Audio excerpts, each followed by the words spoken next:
We often believe that transforming our lifestyle requires a full overhaul with complicated routines, strict diets, intense programs, or expensive plans. But the truth is, change happens because of small, consistent habits, not dramatic, unsustainable bursts of motivation. And so, that, if you take nothing else from this entire podcast, the main thing is that you are doing small, consistent things and that you commit to challenging yourself to do those things. Good morning, everyone, and welcome to the Umbrella podcast with Mandy Hunter.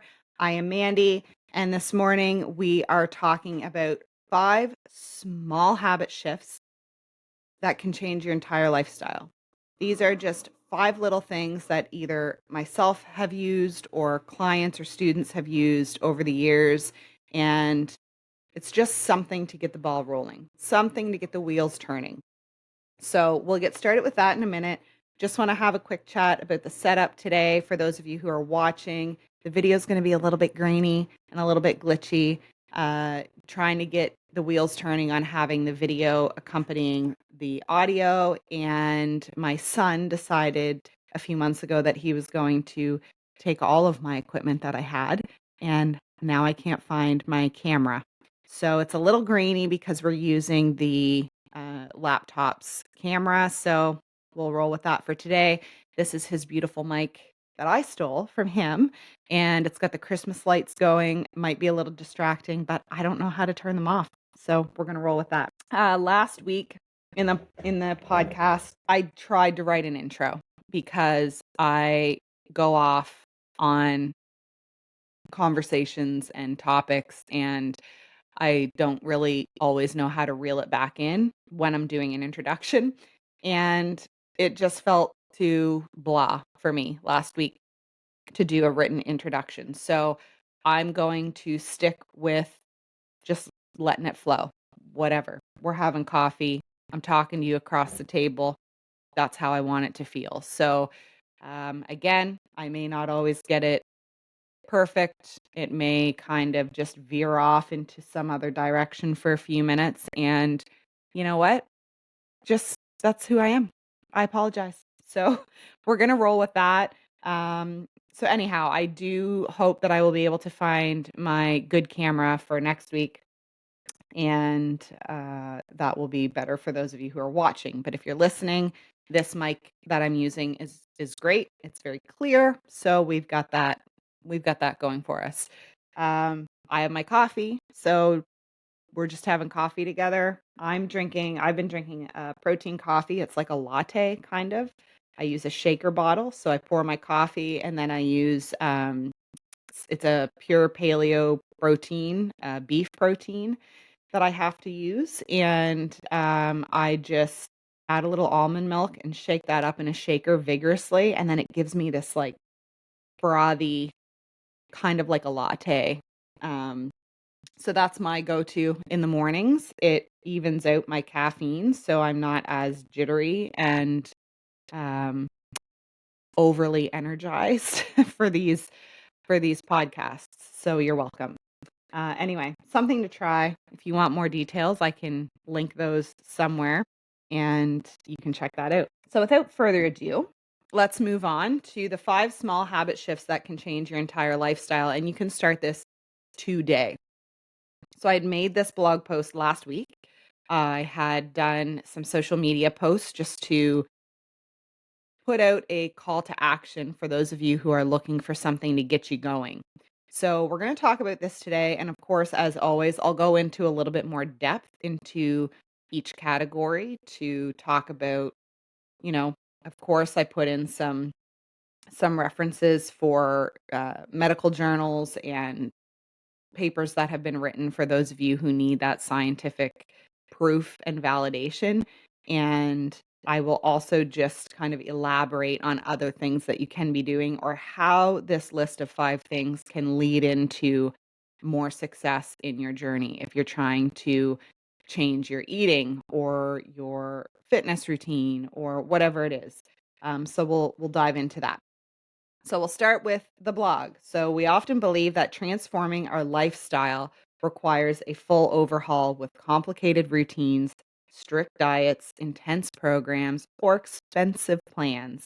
But the truth is, change happens because of small, consistent habits, not dramatic, unsustainable bursts of motivation. And so that, if you take nothing else from this entire podcast, the main thing is that you are doing small, consistent things and that you commit to challenging yourself to do those things. If these are not something that you do every day already, then it's going to be a bit of a challenge for you to implement even the smallest thing. But over the course of a week, those things will just become a consistent habit, something small that you put into your routine. And then literally within that week, you will start to feel a little bit more momentum picking up in all other areas of your life. There's no magic wand. It just happens that way. It just starts rolling for you. So if you've been wanting a shift, a reset, or a reconnection to yourself, consider this a 5-part challenge. These are simple steps that you can do today. They're backed by real science and they're rooted in holistic wellness. So, as I always say, that is how I operate as a coach and as a professional in the wellness industry. I operate from a holistic standpoint and we touch on all things body, mind, soul. Implement these 5 habits for a week. I would guarantee that you will feel the difference.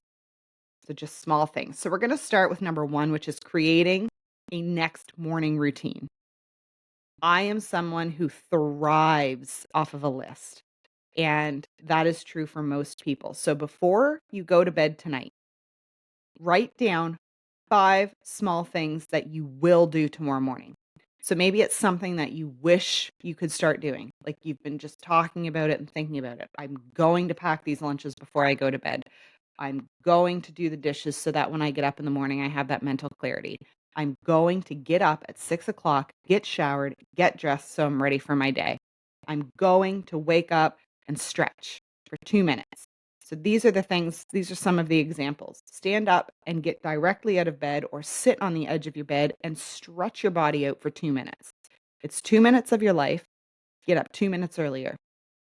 Shower and get dressed right away. This is the one that makes the hugest difference for me, especially when I have things to do in the day. So I probably would be diagnosed with ADHD if I would ever get in to have that diagnosis. And I really struggle when there's a quick change of plans or like when something comes up, time sneaks up on me because I've been doing a bulk of things all morning that I've really been trying to get done. And then all of a sudden, that thing that I had to do at 11 o'clock sneaks up on me and I still haven't showered or gotten ready. So, getting up in the morning for me, and at the very least, getting dressed so that if a phone call comes or if I've got to run and do that errand, I'm ready to go. That's a big one for me. Drink 1 full glass of water before you do anything else. Put the water beside your bed before you go to bed at night. Write it down on a list. I'm going to get up and drink a full glass of water. Play 2 songs and dance in your kitchen before everyone else wakes up. Or get up, get yourself going, and then do 10 squats and 10 push ups. Not because we're chasing the body, but because it gets your body moving and it starts your day off in the right way. And it's something small and tangible. 10 push ups on a wall, kick your legs out in front of you 20 times, or put some music on and dance in your kitchen because who cares and nobody's watching. And if it's your kids watching, that's a great thing to show them, right? Anything that creates flow and clarity in your world. So, what if you're going to start with something, with any of these 5 things, start with this. Number 1, write a list. So, whether you're sitting at your desk or driving in your car or sitting at home or whatever you're doing, get your notes out on your phone or get a Post-it or get a piece of loose leaf right now and write down 5 things that you can do tomorrow morning or 2 things that you can do tomorrow morning that will just create a morning routine and do it for a week. So you choose the 5 things that have been on your list in your mind that you've been saying, if I did this, it would help me. If I did this, I would feel better. If I did this, it would get me going. Just do it. This is your call to action. I'm asking you now, write them down and do it. But why this works is because it creates predictability. And predictability reduces morning anxiety and decision fatigue. Could be as something as setting out your clothes the night before. So when you get home tonight, you're about ready to go to bed, just take 2 minutes to pick out clothes. Set them out so that you know when you get up in the morning, you put those right on, you're ready to go. How your morning starts often sets the tone for the rest of your day. And as somebody who practices mindfulness and you try to be positive and you try to turn your day around when you're having a bad day, the reality is that we're human. And if you stub your toe in the morning, sometimes it can take a little while to turn that around. So the more positive things that you can do in the morning, the more um, momentum building that you can do in the morning, the better for the rest of your day. So the science behind this is that morning routines stabilize the nervous system and support self-regulation, which is 100% true. And this comes from the Journal of Personality and Social Psychology. It shows that people who follow consistent routines reduce cognitive load and increase productivity. So the more things that you can take out of the guesswork in the morning, the more productive that you're going to be.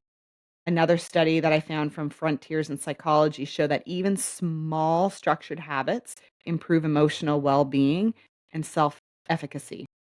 So, if you are capable of completing these things for a week, that is going to give you a whole bunch of confidence in yourself, and you're going to be able to continue to build on those habits that you've created. That self efficacy is there. You know that you can now do these 5 things that you've been consistent in. So now we just start to maybe amp it up a little bit more.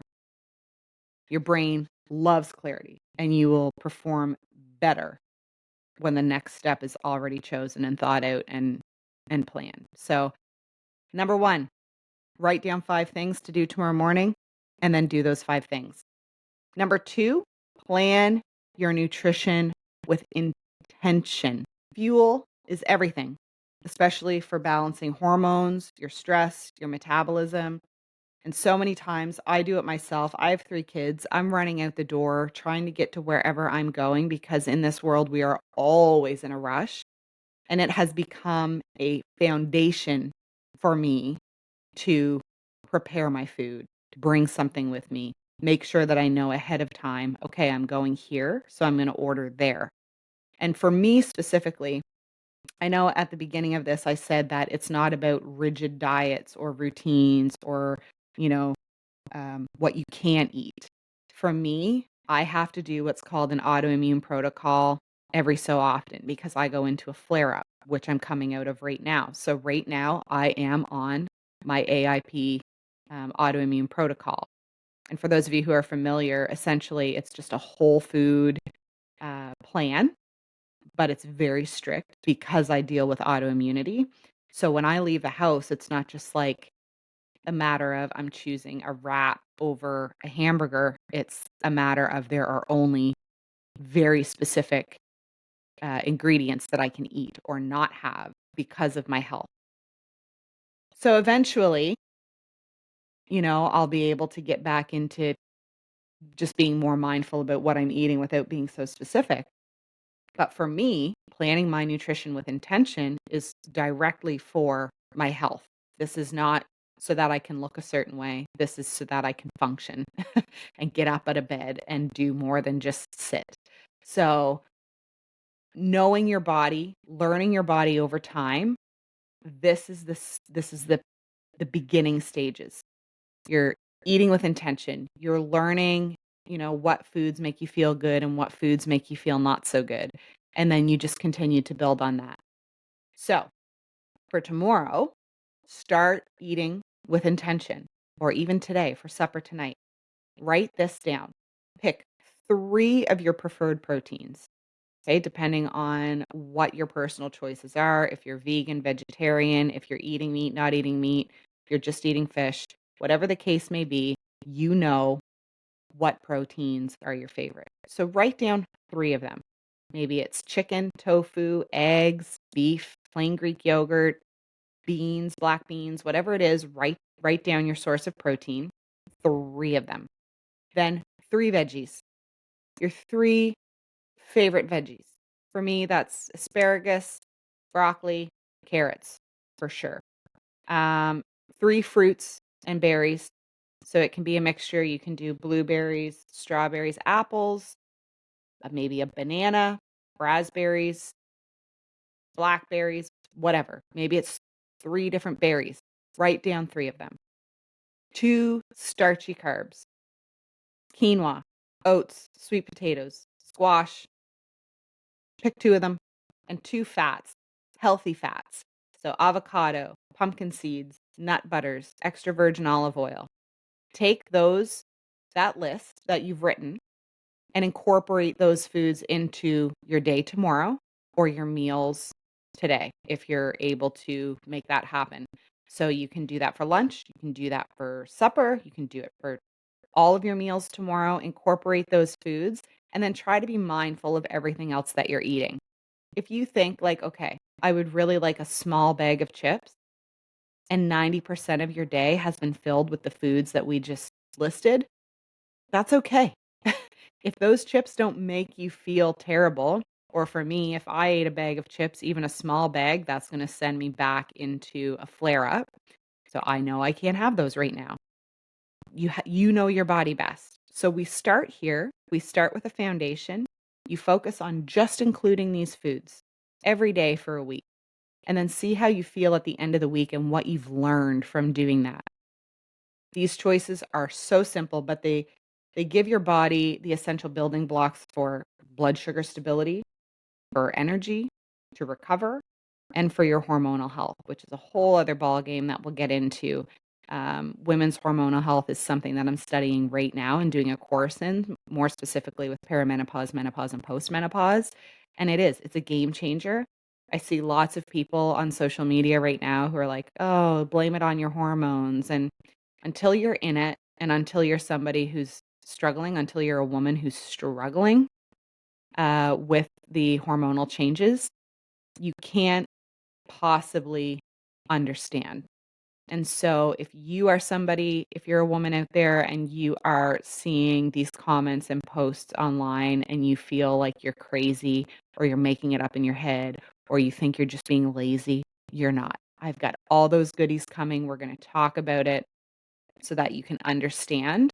We live in a world where that has to be a topic of conversation because of, how we have um how we've changed our lifestyles, how we are under so much more stress, and it isn't normal. It's very abnormal, the amount of stress that we experience and the foods that we're eating and the lack of movement. It's just things that we're trying to change and rectify, but at the same time, it has made the hormonal changes a lot more detrimental in some cases. So that's something that we will talk about. But going back to the food choices, this is number 2 in the list. Make yourself a list of these foods. I will link this blog in the description so that you can click on it and read through this again. www.umbrella, AUMBRELLIA.com. Go into blog posts, and it's the first one there.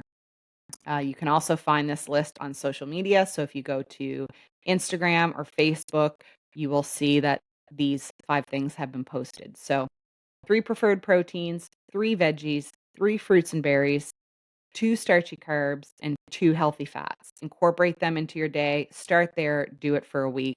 Let me know how you feel. So the science behind this, some very basic science, but I like to share it because there are some people out there who will say, okay, where's the proof? Protein increases satiety and stabilizes blood sugar from the American Journal of Clinical Nutrition. Consistent fruit and vegetable intake decreases inflammation from the British Journal of Nutrition. Now, for some people, myself, I cannot eat nightshades, which is peppers, potatoes, root vegetables. And I also can't eat peaches, apples, anything with a pit, and that's a protein issue for me. So let me not generalize this and say everybody who eats vegetables and fruits will decrease inflammation. For some people, if you have food sensitivities, if you don't know this for yourself already, but you find that eating some of these things are causing you to have a reaction or inflammation, there may be some kind of sensitivity in your body. That again, this is why every individual person needs something individual because we are not all the same. So, in general, consistent fruit and vegetable intake will decrease inflammation. British Journal of Nutrition. Healthy fats support hormones and brain health. We know this. That's from the Journal of Lipid Research. And meal planning reduces stress and increases dietary success. Nutrients Journal. That has been very apparent to me. I would say in 100% of the clients that I work with, and anecdotal evidence from myself, in 100% of situations, meal planning always reduces stress and increases dietary success. Always. So whether that means your level of planning is making sure the groceries are in the fridge, whether that means you have to meal prep, you're not somebody who likes to get everything out and cook every night, you need it prepped, you know yourself. You know what you're going to be more successful doing, and if you don't, then this is hopefully the 5 steps that will help you learn in what ways can help you better succeed. So again, start with the list and move from there. When we eat better, we feel better. And we eat better when we decide ahead of time that we're going to do so. And the brain is wired to choose convenience. The easiest, quickest, simplest thing. Meal planning makes the healthy choices the easy choices. So if you have the food, it's prepped, it's ready to go. I know my kids, if I buy a veggie tray or cut up veggies in a tray and they're in the fridge, they're going to eat them. If there's a chocolate bar there on the counter that they just have to unwrap and eat, they're going to eat it, right? So that convenience, that quick, that easy. And then the suggestion when my kids ask for a snack and I say, grab an apple, grab a banana. If I prepare anything for them, they will eat it. But it also takes that suggestion, that nudge. So this is your call to action. This is that nudge to eat the good foods this week. 1 week, just 1 week, and incorporate the foods that you've written down. Number 3, move your body, even if it's just for 30 minutes. The program MVMT, or Movement with Umbrella, this is something that's going to be reappearing in 2026. So this is a program where we do functional movements and you can level up or level down to whatever floats your boat, whatever works for your body. And think of moving for 30 minutes a day in the same sense. You do not have to lift heavy weights right out the gate. And you don't ever have to lift heavy weights. This is something, as a fitness professional, I am certified in the industry several times over in different modalities. And the thing that grinds my gears the most is that we are so hard on the strength training and the resistance training. Is it important? Absolutely. Muscle is necessary, but not to the point that people are feeling discouraged in doing anything because they feel like anything other than strength training or resistance training is useless. That has been my experience. So when I started out in the fitness industry, I was an avid runner. I did yoga more than I lifted weights. I was in incredible shape, but even myself taking classes and courses and hearing what the industry was saying about fitness, it was extremely frustrating to me because even myself, having seen results and felt amazing doing what I was doing, began to double think, oh, well, maybe I should just be lifting weights. So, coming from a professional, I understand if you are overwhelmed and you feel frustrated that you don't know where to start or what to do. So here's where you're going to start. I want you to do something every day, something, anything. Maybe walk up and down your steps. My husband tells a story about how his grandmother, right into her elderly age, would walk every single day outside, every day. And if she couldn't, if it was raining or snowing or whatever the case, she would pace back and forth in their house to get her time in, to do her walk. That's the type of mindset that it was for movement. It was to keep her body going. And so I want you to think of it from that standpoint. Just move your body for 30 minutes intentionally a day. So we know movement is medicine. It really is. It doesn't have to be complicated. Just choose something. A 30-minute walk, uh, a yoga video, strength training. If that is something that you're already into and you enjoy, do that. Pick up some weights. Going for a bike ride. There are probably quite literally a million exercise videos on YouTube, and I will even link them for you. I'll pick a few and link them so that, okay, there's a video, I'm just gonna click on it and do it. Just start. If you're already exercising, that's great, continue to do so. But this is more for people who are struggling with that aspect of their life at this point in time. They really know that they have to get their body moving. The other thing is that we live in a world where exercise is necessary. We are no longer walking and walking and walking just to get from point A to point B. We are no longer hunting for food.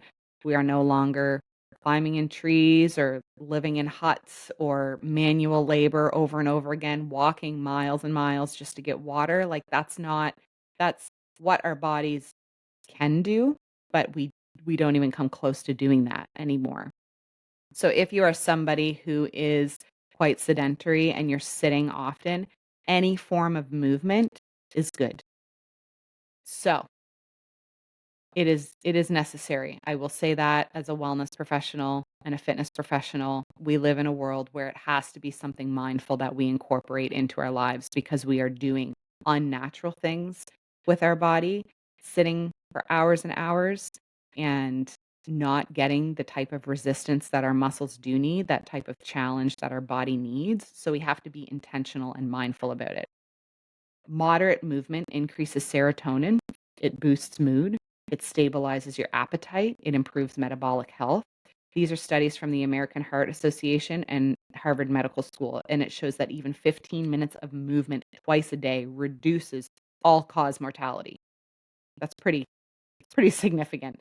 It improves insulin sensitivity and it lowers stress hormones. So just get outside, go for a walk, walk on a treadmill if you have it. Do it twice a day, 15 minutes twice a day if you can't do all 30 minutes at once.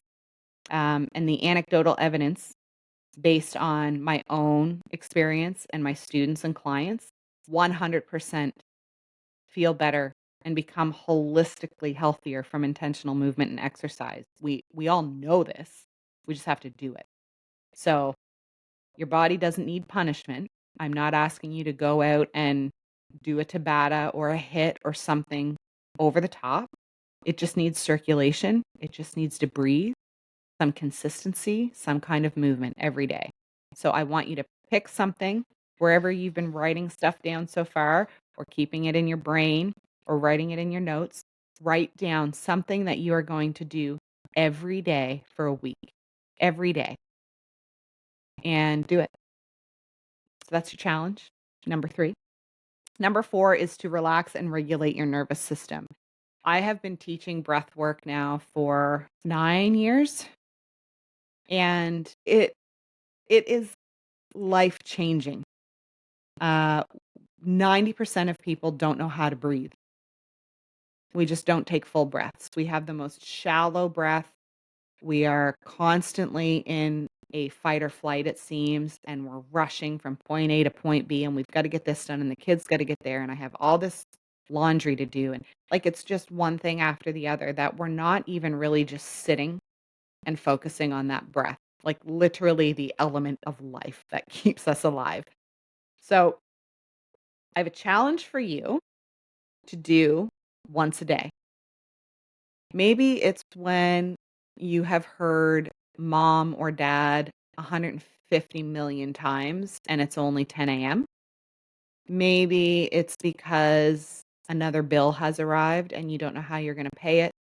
Maybe it's because you've just worked all day and you came through the door and now there's housework. Just roll out a yoga mat, close the door to whatever room you're in and lock it. Roll out a yoga mat or lay on a bed. Put a pillow under your knees, and I want you to just place your hands on your stomach, maybe one on your chest, one on your stomach. Lay your hands by your side and just mindfully inhale through your nose and count to 8. And I want you to feel your chest and your stomach rise, that you are intentionally filling your body with breath. Once you fill your body with breath, I want you to hold that breath for a count of 4. And then I want you to exhale that breath through your nose, not through your mouth, slowly for a count of 8 until everything has decompressed. All the breath has decompressed. And then hold at the bottom before taking your next inhale for a count of 4. And I want you to do this for 2 minutes to 5 minutes if you can. Taking breaks when you need to, but just being very mindful of that breath and how different it feels from how you breathe all day long to how you breathe when you're intentional about it.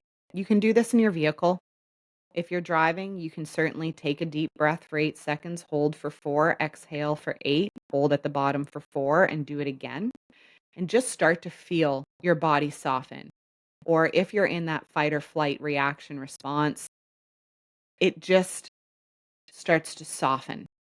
And it really gives you a little bit more clarity because you're focusing on something else other than everything else that's going on. And for me, this isn't optional. I use this breath work so often throughout the day, every day. And it has just become habit for me that if I'm in a moment where I'm feeling extremely overwhelmed, that's the first thing I do. It's not optional for me, it's foundational. So the science behind this is that the slow breathing, it activates what we call the parasympathetic nervous system. And research in the Journal of Clinical Psychology and Neuroscience and Behavioral Reviews shows that controlled breath work lowers cortisol, that stress hormone. It improves digestion, it supports emotional regulation, and it even reduces inflammation markers. When I do yoga during a flare up, because when I have a flare up, that's what it is. It's an insane amount of inflammation in my body. So, speaking personally, when I do breath work during a flare up, it helps me immensely. When I do yoga, because it's slow and it's controlled and it's connected to my breath, my inflammation goes way down. So it works. The breath work works. I've seen it. I've watched my students showcase that time and time and time again. And then, of course, I've experienced it myself. I do it with my children. My 4-year-old, most specifically, she was going through changes and she had a crazy emotional breakdown one day. And I just brought her into her room and I said, let's try something really fun. I said, Mommy's going to put her finger on your forehead. I laid her down and I put her legs up on her bed. She was on her back. And I said, when Mommy puts her finger on your forehead, you're going to take a deep breath like I'm pressing a button and you're going to go. And I want you to fill your belly and fill your chest so you can feel it. So she put her hands on her belly and her chest, and I put my finger on her forehead like it was a button, and she'd take a deep inhale. And then I'd say, and then you're going to blow up a balloon when I take my finger off of your forehead. So I got her doing that first. And I said, okay, now I want to adjust how fast you do it. I want to see if you can hold your breath. I said, when I push your forehead, you're going to inhale. When I push your nose, you're going to hold your breath. And then when I push your forehead again, I want you to breathe out through your nose. So she did that. And it just completely took her mind off of it. But also it just shifted her nervous system because she was just in a tailspin. And it was something that quickly took her from point A to point B real fast. So that's a hot tip for any parents out there. If your kids like little games or you can connect the breath work without telling them that they're doing breath work, it's a really good option. And it works really, really well. So that's a challenge for you and your kids. And again, anecdotally, I have both experienced and observed the overwhelming benefit of breathwork practice, or what we call in yoga pranayama. So your body, it cannot heal in fight or flight. It cannot even move forward and gain momentum in fight or flight. It can only heal in what we call the rest and digest. So take that time. This is another easy challenge that you can implement into your life that just, as I said, for me now, it's like my first response to any type of stress that I'm feeling, or even after a workout. If I've done a workout, that's the first thing that I do is breath work, um, to make sure that I'm stabilizing and cooling down. So add that into your routine this week, 2 to 5 minutes. Lay down on your bed. Maybe you just put the laundry in, lay down in the middle of your bathroom floor, do this for 2 minutes. It's 2 minutes. I know that seems like such a huge amount of time when we're in the moment, but put it into your day, write it down, something that you're going to do tomorrow. And then the last one, number 5, complete one task. Pick something simple. Pay a bill, do a load of laundry, clean your bedside table. Mine's an organized mess. It's organized chaos, but still, I need to tidy it up every now and then. Organize your closet, maybe clean out your closet, make your bed. When you complete one tangible task, you tell your brain, I follow through and I can trust myself. But it also activates the reward center of the brain. That's your dopamine. So like that quick response, when we go and buy something flashy and new, or when we have the snacks that we just need to have, it's turning on the same center, that dopamine center in the brain. And that increases your motivation and it reduces your overwhelm. I like to say we're closing the tabs in the brain, just like your computer. When you've got all the tabs open, we want to close some of those tabs because the system works much better and much more efficiently if we're just sticking to what we need open instead of just letting all these other tabs linger. So, research from the Journal of Behavioral Therapy and Experimental Psychiatry shows that small wins significantly increase long term habit adherence and emotional well being. So, speaking from personal experience, I just have to start one thing and then it snowballs into completing most or all of my constantly running to do list. So, in the morning for me, when I'm doing like a full blown housework morning, these headphones have been the best thing for me. I put on my podcast that I listen to and I start with dishes every time. Soon as I get the dishwasher switched over and get my dishes organized in the sink, then I immediately move on to the next task. It just snowballs, like I said. So for me, that has been a habit that if I can check one thing off of my list, I just start doing more of those things. That doesn't mean you have to get them all done, but, I don't suggest you jump in and overwhelm yourself by doing the same thing that I do, but it's effective at getting the wheels turning. So if you just pick one thing off of your list to do, we all have a to-do list. So just pick the one thing that's been at you. This week or last week for me, my recyclables and my tarp shed drive me nuts. They're always, like, hovering, and it was, like, 3 months worth of recyclables, I think, and so I just went out and did it. That was the one thing that I picked that day, and honestly, all weekend and today, I just feel like that's no longer an open tab that's haunting me. So, clearing physical clutter directly reduces mental clutter. So working to close as many tabs in your brain as possible, that mental clutter that we have, and it's so beneficial at reducing that stress. So pick one thing and complete it. And that's another example of how life has changed because we have such a huge to-do list because of the way that we live our lives, because of, the fact that for me specifically, I have kids, so their schedules have me running all over the place. My husband and I run 2 businesses, Umbrella and Flagstone Plumbing, and so we're constantly on the go. There's always just like the general everyday things. So those to-do lists can get very overwhelming, but that's the life that we live in. That's just the world as it is. So doing as much as you possibly can to eliminate as much stress as possible is holistically good. So going back through number 1, I challenge you to create that next morning routine. Pick the things that you are going to do tomorrow morning. Maybe the things that you wish that you could just get going on. Write them down, put them next to your bed, and do them tomorrow morning. Plan your nutrition with intention.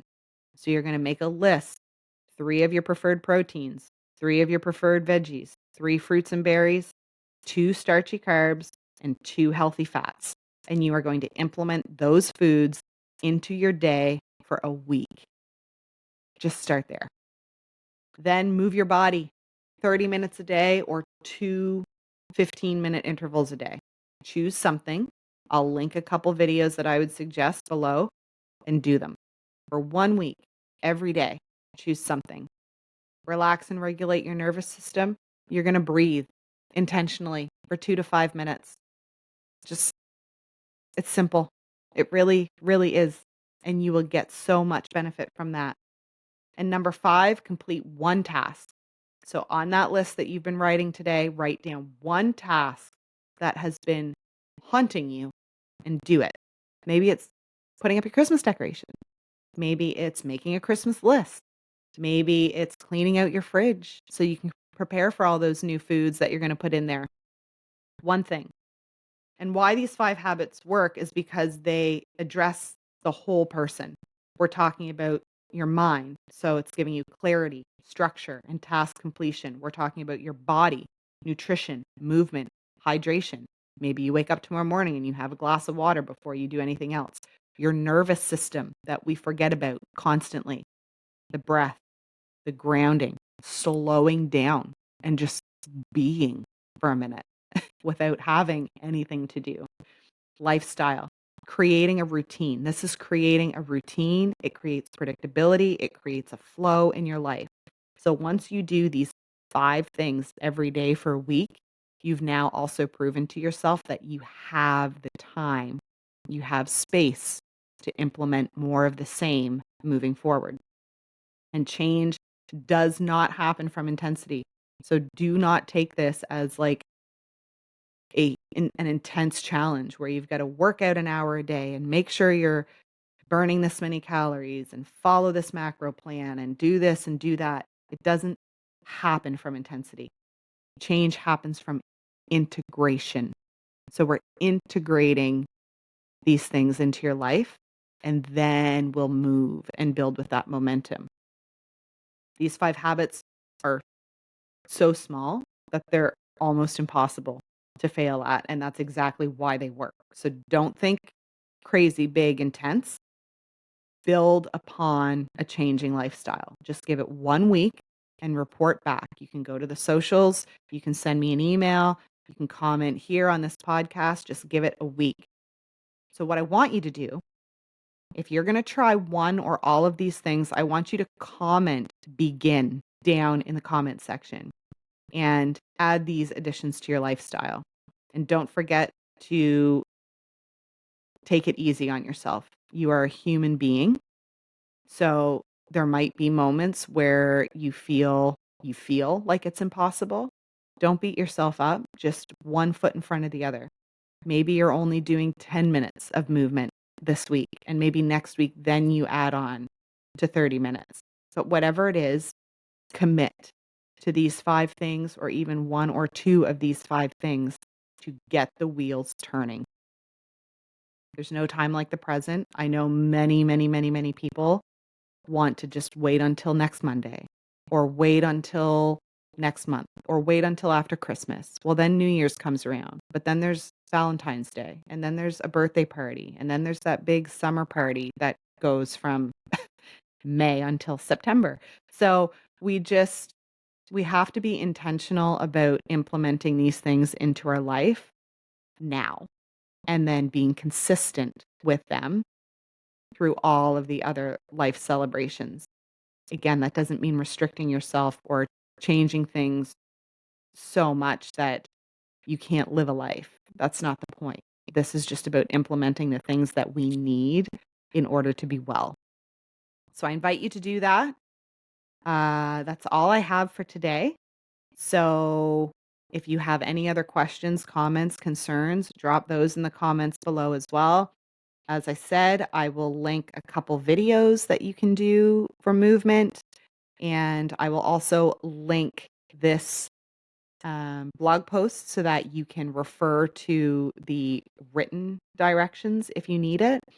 And other than that, I will have a blog post up this week and we will be back for another podcast, hopefully on Monday, maybe even before then. All right, that's all in love and light. Bye.